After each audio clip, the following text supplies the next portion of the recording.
Good to go. Okay.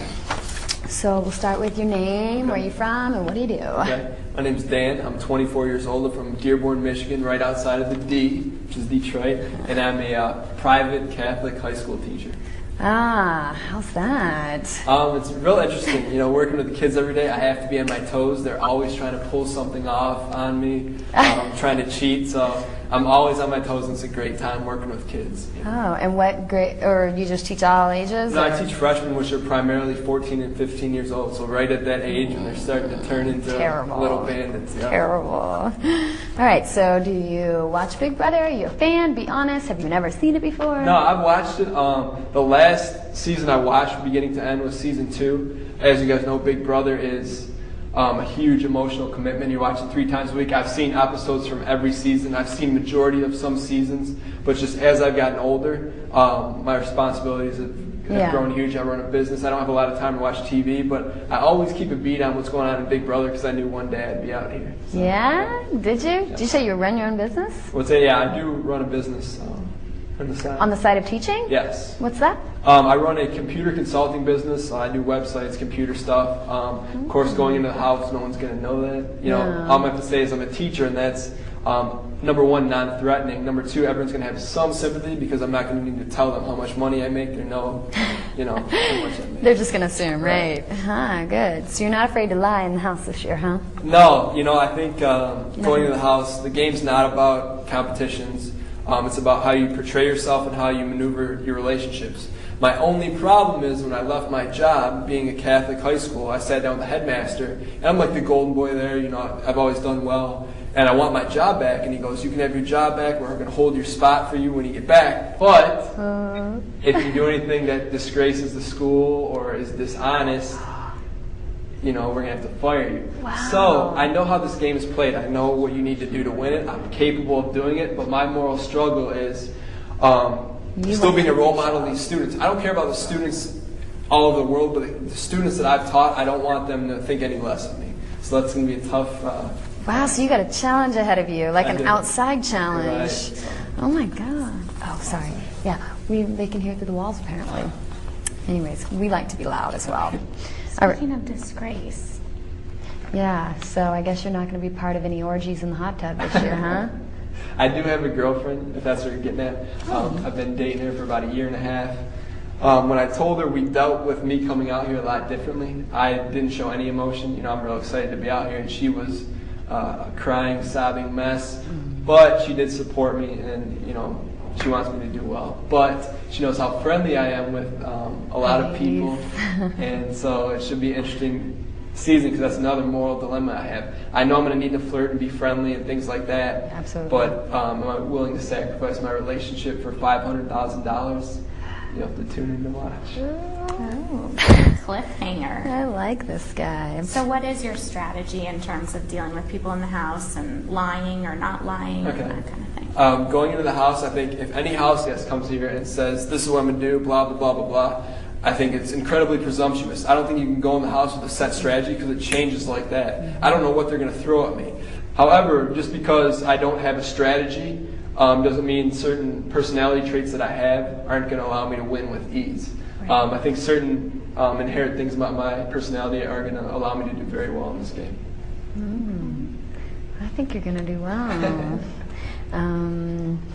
So you're doing it for the money primarily? Yeah, without a doubt. Being a teacher, right now you guys are automatically thinking, okay, pay scales down here.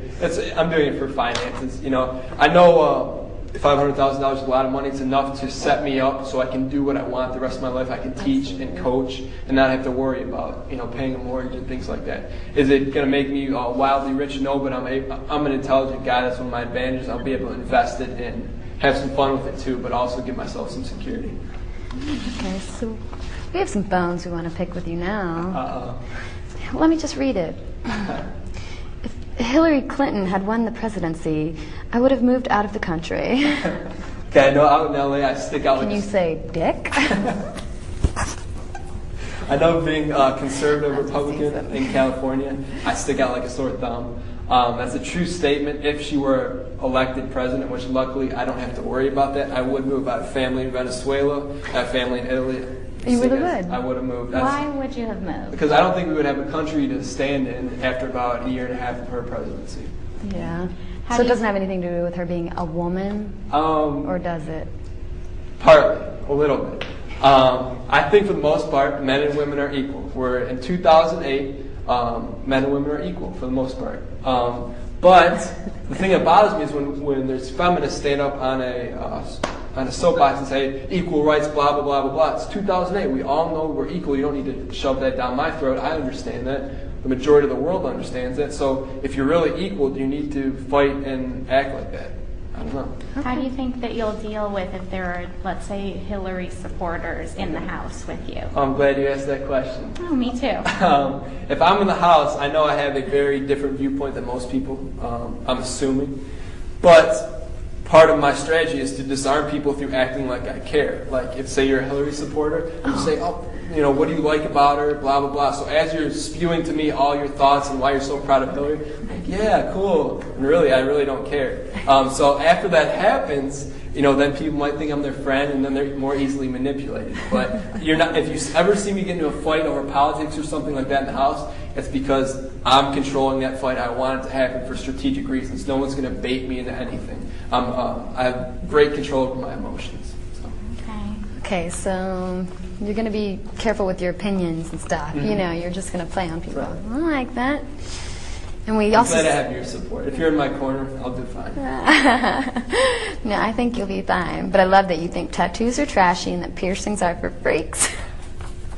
What's wrong with you? Okay, well, growing up in the Midwest. I'm from the... Come on. You're from... Ohio's where Michigan dumps their garbage. I'm just kidding. I think Ohio's a great football state. Talk about talent coming out of there. But the initial question was piercings and tattoos. Okay, I grew up in a conservative area. Cities like LA, you guys can get by in your good looks. Cities like Dearborn, Detroit, we have to work hard, for our city. Right. So, tattoos and things like that is just extremely unattractive to me. If a girl has a tattoo, I'm immediately turned off. Mm-hmm. Girls have things pierced other than their ears. It's like, what are you thinking? But at the same time, we're in a great country where you can do whatever you want. You can tattoo idiot on your forehead, and you can walk around and deal with the consequences. But, it's your choice, but I'm just not going to, you won't see me getting a tattoo. So no tattoos. No. All right. What are you most excited about being on the show? I'm excited about... Besides everything. Yeah, I'm never going to have a chance in my life to be in a house with 12 random strangers fighting for $500,000, doing crazy competitions, probably throwing food at people, and not having to worry about anything. I can go there, have a great time, and stab people and get $500,000. Yeah. It's going to be a hell of an experience and something that not everyone in their lifetime can say they've done. That's so true. Any worries? Anything that you're scared about? Not scared, but Concerned. Yeah. Like I said, the only two things I'm concerned with is number one, how my students are going to see me. I really care about them, and I want them to. I want to continue to be a role model to them, but I hope they can disseminate reality from the game. Because the game is like Monopoly. Would I steal Monopoly money trying to win Monopoly? Yes, I would. Would I steal real money, in my everyday life? No, I wouldn't. No, absolutely. So. Well, hopefully they're at that age to where they'll know. Yeah, I hope so. I just hope the parents understand too. Parents could be a little different. All right. So is there anything that might surface, and sometimes people go in the house and then we find things on the internet about them that, sort of telling Not things? with this kid. No, No. I'm pretty straightforward. I live a pretty straightforward life. The only thing that might come up are maybe like old girlfriends or something. Say, hey, I used to date him, he used to do this, and this, but nothing, like no skeletons. Come on. You guys can look at no nude photos or anything. So you don't have any secret tattoos, and this whole thing is just a big cover-up? No, definitely not. All right. Well, do you have any secret that you want to tell us that you haven't told anyone yet that you'd like to just a secret? So you guys want to be like, you guys want some insider information? So you guys. We got some from somebody else. It was great. I don't. The only secret I haven't told anyone else, is that I did coach college football for 2 years.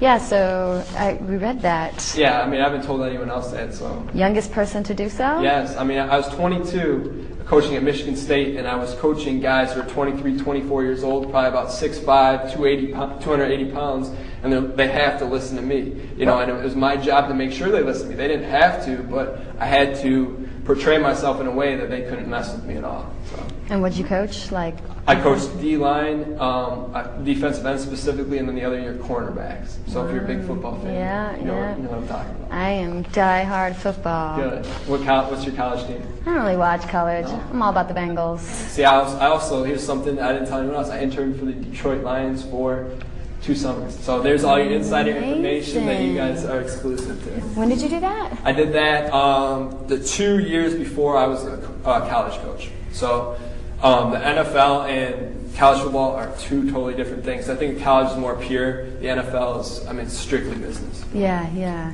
Awesome. All right, so I think we've covered everything. Okay. Best of luck to Thank you you. very much.